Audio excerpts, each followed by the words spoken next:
Dans le monde agricole, il a un problème économique. Le monde agricole, de toute façon, aujourd'hui, on est vraiment à un temps de transition et de transformation de notre société. Il faut s'accaparer ce sujet.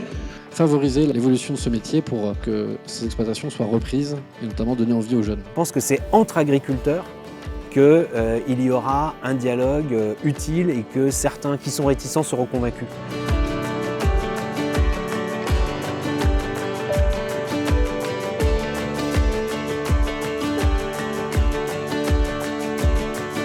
Grégory Grelet, fondateur des agriculteurs solaires il y a maintenant 24 mois. J'ai souhaité créer une structure en partenariat avec des agriculteurs pour inventer un nouveau modèle sur le développement de centrales photovoltaïques où les agriculteurs coélaborent les projets. C'est vraiment ça l'ambition qu'on se donne.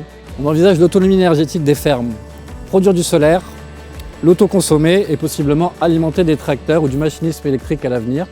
C'est notre ambition, renforcer des exploitations agricoles avec ce modèle où on vise l'autosuffisance énergétique des fermes.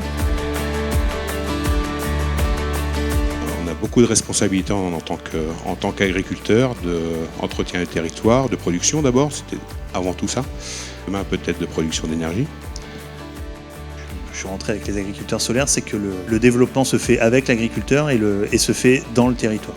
Les agriculteurs solaires, ils répondent à plusieurs questions en une. Écologie égale bénéfice économique. Avec des projets agrivoltaïques par exemple, ça permet d'avoir un peu plus de moyens pour pouvoir mieux vivre de son métier d'éleveur. On pourra conforter une production agricole sur les mêmes surfaces tout en produisant de l'électricité dont on a besoin tous les jours, mais on mange aussi tous les jours. Là, on a la chance d'avoir un intérêt sur nos terres agricoles. Prenons-en le parti. Donc on perçoit vite quand même la cohérence de mettre ces deux productions en place sur les mêmes surfaces. Le solaire est une opportunité pour les agriculteurs de diversifier leurs revenus et pouvoir assurer à leurs exploitations une économie pérenne.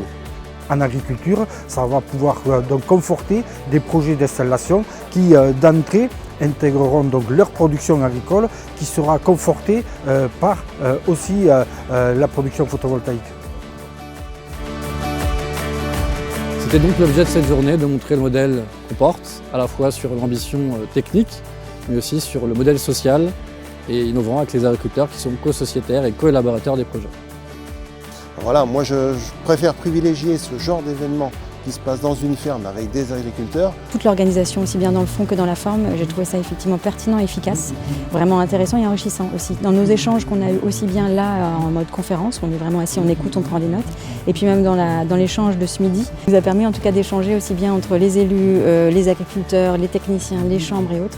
Un événement dans une ferme avec des témoignages concrets, précis, des chiffres économiques qui peuvent être donnés, eh bien je crois que c'est ça qui fera que la transition énergétique et écologique de l'agriculture avancera.